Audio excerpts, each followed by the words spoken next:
Welcome. Today, we're examining one of the most influential and controversial theories in moral philosophy and bioethics, the biological or species membership theory of moral status. This theory makes a bold, simple claim that has profound implications for how we think about abortion, euthanasia, animal rights, and the very foundation of human dignity. The core assertion is this: being biologically human is sufficient for full moral status. That's it. Not your intelligence, not your self awareness, not your capacity for suffering or joy, but your DNA, your membership in Homo sapiens. Let's unpack why this matters, what makes this theory compelling to millions, and why it faces some of the sharpest criticisms in contemporary ethics. The core claim: biology as the basis for moral worth. The species. Membership theory grounds moral status in a fact about what you are, not what you can do. If you possess human DNA and belong to the biological category Homo sapiens, you have full moral standing, the same moral standing as any other human being, regardless of age, ability, or condition. This represents a fundamentally different approach than capacity-based theories. It doesn't ask, can you reason? Can you feel pain? Are you self-aware? Do you have interests or preferences? Instead, it asks one question: are you human? This might sound almost trivially obvious to many people. After all, isn't it self-evident that humans have special moral worth? But in philosophy, we don't get to assume what needs to be proven. The question becomes, why should biological category membership carry moral weight? What this theory protects. To understand the appeal of species membership theory, we need to see what it accomplishes practically. This theory creates an unbreakable protective circle around every biological human being. Consider a newborn infant. She cannot reason, has no conception of herself as existing over time, cannot form complex preferences, and has cognitive abilities roughly equivalent to many non-human animals. Yet we believe this infant has the same fundamental moral status as an adult human. Why? The species membership theorist has a clear answer. She's human. Consider someone in a temporary coma or under general anesthesia. In that moment, they lack consciousness entirely. They cannot think, feel, or experience anything. Yet we don't believe their moral status has evaporated. We don't believe you can do anything you want to an unconscious person.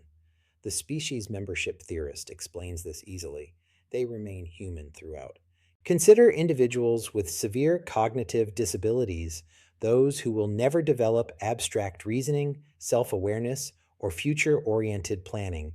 Capacity-based theories struggle here, often forced into uncomfortable positions about whether such individuals have full moral status. The species membership theory faces no such difficulty. They are human, therefore they have full moral worth. This protective simplicity is perhaps the theory's greatest practical strength. It tolerates no gradations, no hierarchies, no complex calculations. Every human being, from conception to natural death, in sickness and in health, in consciousness and unconsciousness, stands on equal moral ground. The intuitive foundation. There's something deeply intuitive about this theory that resonates across cultures and throughout history. When we react with horror to human rights violations, we don't typically ask about the victim's cognitive capacities. We don't inquire whether they could do calculus or recognize themselves in a mirror. The violation lies in what was done to human beings. This intuition runs deep in our moral psychology. We mark clear boundaries between humans and other entities. We have different words: murder versus killing, corpse versus carcass, burial versus disposal. These linguistic distinctions reflect a fundamental moral categorization that species membership theory simply makes explicit. The theory also aligns with powerful emotional and psychological realities. Parents don't love their newborn because of her current capacities. She can't do much of anything yet. They love her because she's their child, a human being. The species membership theory validates this immediate, non calculative moral response. Applications in practice. The influence of species membership thinking extends far beyond academic philosophy. Let's examine where it operates in the real world. In constitutional law and human rights frameworks, we see species membership logic constantly. The Universal Declaration of Human Rights doesn't say all sufficiently intelligent beings or all self-aware entities. It says all human beings are born free and equal in dignity and rights. That's species membership language. Many religious bioethics frameworks explicitly adopt this theory. Catholic moral theology, for instance, grounds human dignity in being created in the image of God, a status conferred on all human beings by virtue of their humanity, not their capacities. The sanctity of life doctrines across multiple religious traditions often rely on species membership reasoning. In medical ethics, this theory shapes end-of-life care, research ethics, and treatment decisions. It's why we don't subject humans to experiments we might conduct on animals of similar cognitive capacity. It's why physician-assisted death remains controversial, even for those who have lost most cognitive function. They remain human. In debates about abortion, species membership theory provides the clearest foundation for the pro-life position. If being human is sufficient for moral status, and if a human embryo or fetus is biologically human, which is scientifically uncontroversial, then it possesses full moral status from conception. The developmental stage becomes irrelevant. The theoretical justifications. Now, the species membership theory faces an immediate challenge. Why should mere biological category membership carry moral weight? Let's examine the main justifications offered. First, the natural kinds argument. This suggests that species represent real, objective categories in nature, not arbitrary human constructs. Homo sapiens is a natural kind, and natural kinds can ground moral properties. Just as water picks out a real substance with particular properties, human picks out a real biological category. And perhaps this particular category has intrinsic moral significance. Second, the potentiality argument. Even if current capacities matter morally, all typical humans possess the natural potential for rationality, self-awareness, and moral agency. This potential is coded into human biology. A human infant and a chimpanzee may have similar current capacities, but radically different potentials. The infant, unless prevented by disability or death, will develop the capacities we associate with personhood. This biological potential, the argument goes, confers moral status. Third, the relational argument. Humans exist in webs of human relationships, familial, social, political. These relationships carry moral weight, and they're grounded in shared species membership. We don't have kinship relations with other species in the same way. This web of actual and potential relationships gives human life its special status. Fourth, the religious argument. In many theological frameworks, humans occupy a unique position in creation. We're made in the divine image, or we possess an immortal soul, or we're the beings capable of covenant relationship with God. These religious claims ground human dignity in our species membership because that membership reflects something metaphysically special about what humans are. The speciesism objection. Now we arrive at the most powerful and persistent criticism, the charge of speciesism.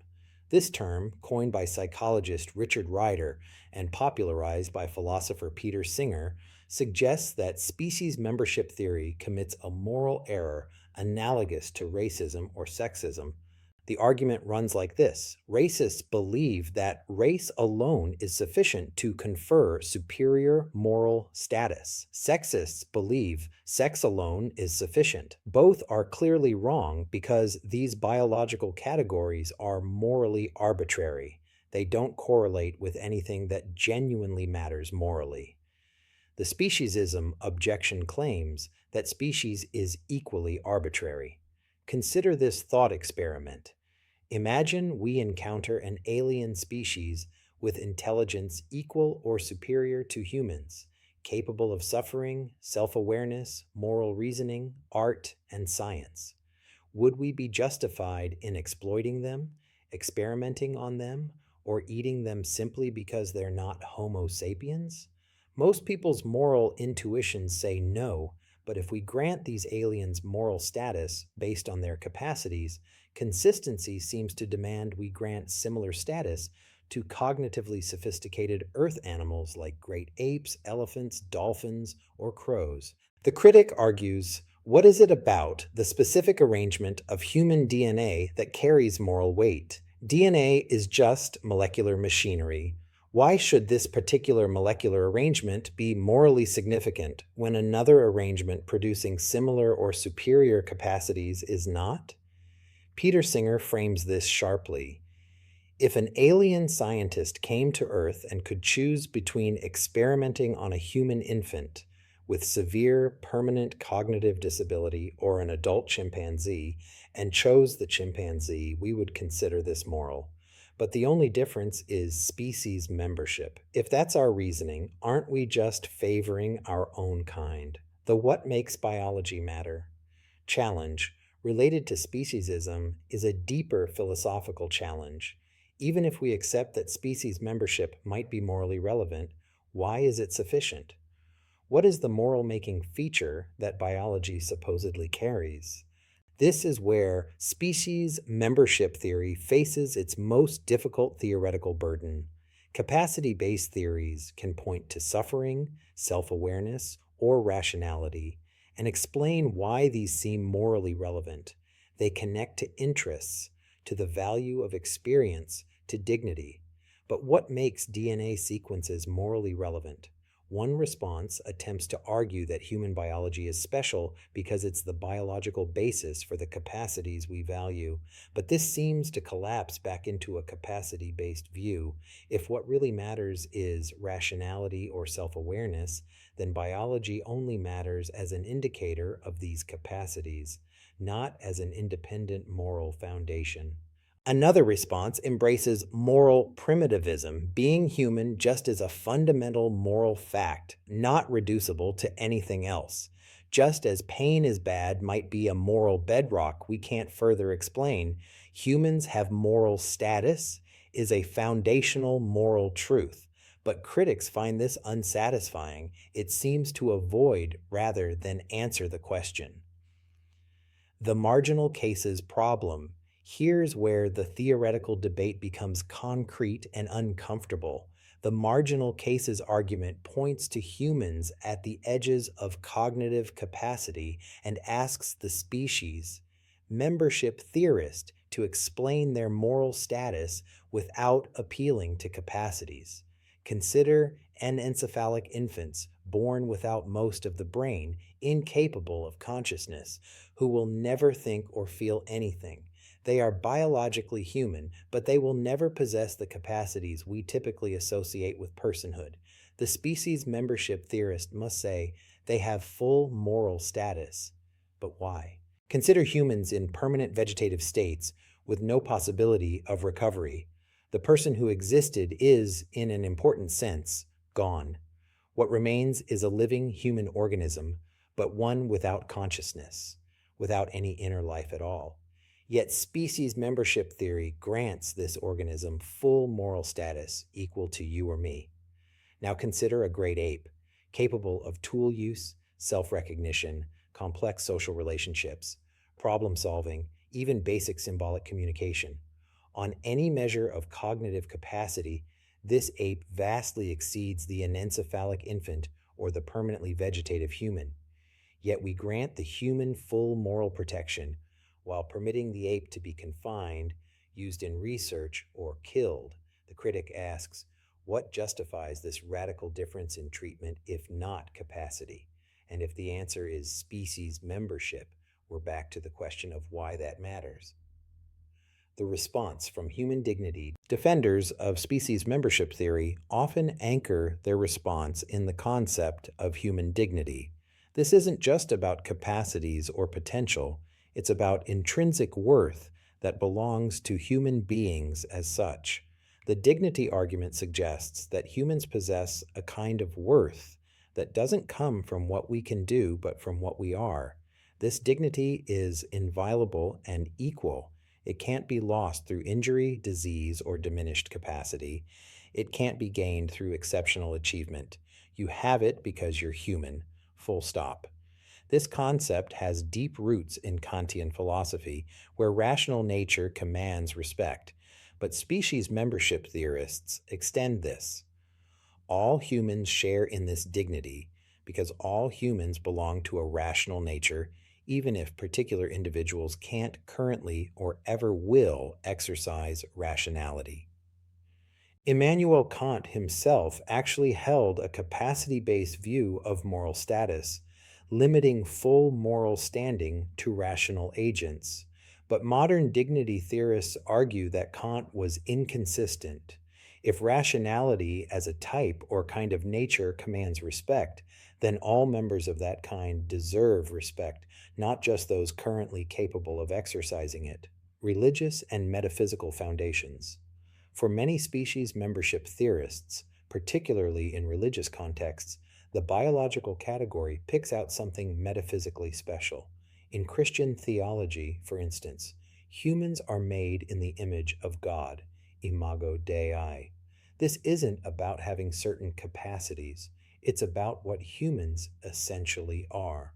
On this view, a human being with severe cognitive disability still bears the divine image. A human embryo bears it. A human in a coma bears it. The biological category tracks a metaphysical reality that grounds moral status. Similarly, some natural law theorists argue that human nature, our biological essence, includes rational and moral capacity even when particular individuals can't exercise it. A human is the kind of thing that thinks and chooses even when injury or development prevents it. Just as a broken clock is still a clock, a human without current rational capacity is still a rational being. These metaphysical foundations are difficult to engage with philosophically because they often rest on theological or metaphysical commitments that resist empirical verification. A secular critic might reject the premise that humans are specially created or that there's a human essence beyond biological facts. But for those who accept these foundations, species membership theory isn't arbitrary. It's tracking something real and morally weighty. Where species membership theory struggles. Let's be direct about the theory's difficulties. First, it has trouble explaining moral status at the boundaries. Is a human cell in a petri dish morally considerable? What about a brain-dead body kept alive by machines? What about a human-animal chimera? The theory needs a clear boundary of human, but biology is messier than our categories. Second, it seems to lead to counterintuitive conclusions about animals. If a dog experiences excruciating pain while a brain-dead human experiences nothing, the theory must still say the human has superior moral status. Many find this deeply counterintuitive. Third, the theory struggles in science fiction scenarios that test our moral intuitions. If we could create genuinely conscious, self-aware artificial intelligence, would these entities deserve no moral consideration simply because they're not biological? If we encountered alien life forms with capacities exceeding ours, would species membership justify treating them as resources? Fourth, the potentiality argument has problems. Potential isn't actual. We don't grant children the right to vote because they potentially will be adults. Why should potential rationality confer the same status as actual rationality? Moreover, Sperm and egg have the potential to become a person. Does that potential carry moral weight? The radical equality insight. Despite these challenges, we should appreciate what's genuinely powerful in species membership theory. It's radical egalitarianism. This theory refuses to rank humans by capacity, achievement, productivity, or social value. The profoundly disabled person has exactly the same moral worth as the genius. The elderly person with dementia has the same status as a person in their prime. The infant has the same standing as the adult. This is extraordinary when you consider how most of human history has operated. Hierarchies based on capacity, strength, intelligence, or social role were the norm. Slavery, caste systems, and various forms of discrimination all essentially said some humans matter more than others based on their characteristics or capacities. Species membership theory draws an absolute line and says no. All humans equally, completely, non-negotiably. There's something profound in this refusal to rank human worth. Of course, critics argue we can achieve this egalitarianism without species membership. We could simply say that any being with certain capacities, perhaps quite minimal ones, deserves equal moral status. But the species membership theorist worries that once you make status depend on capacities, you open the door to troubling gradations. Contemporary debates and applications. This theory remains intensely relevant to contemporary bioethics. In abortion debates, much hinges on whether biological humanity is sufficient for moral status, or whether we need to ask about personhood, consciousness, or viability. In animal rights discussions, species membership theory is under constant attack from those who argue that sentience, not species, should determine moral consideration. The treatment of great apes in research, the confinement of highly intelligent animals, and even questions about whether we should eat animals all touch on whether species membership justifies differential treatment. In end-of-life ethics, the question of persistent vegetative states challenges us. If a biological human organism continues but the person is gone, does species membership alone obligate continued treatment? In research ethics, why do we prohibit on humans research we permit on animals of similar cognitive capacity? Species membership theory provides a clear answer, but capacity-based theories struggle. Emerging biotechnology raises new questions. What about human-animal chimeras? What about brain organoids that might develop some form of consciousness? What about potential artificial consciousness? Species membership theory will need to clarify what counts as human as these boundaries blur. Conclusion: the ongoing tension. The biological species membership. Theory of moral status represents a fundamental approach to ethics that says we don't earn our moral worth, we don't achieve it through our capacities, and we can't lose it through injury or disease. We have it because of what we are, human beings. This theory protects the vulnerable, establishes clear boundaries, and grounds human rights in a simple, enforceable criterion. It reflects deep moral intuitions and supports frameworks that have protected human dignity, yet it faces serious challenges. The charge of speciesism demands an answer about why biology alone should matter morally.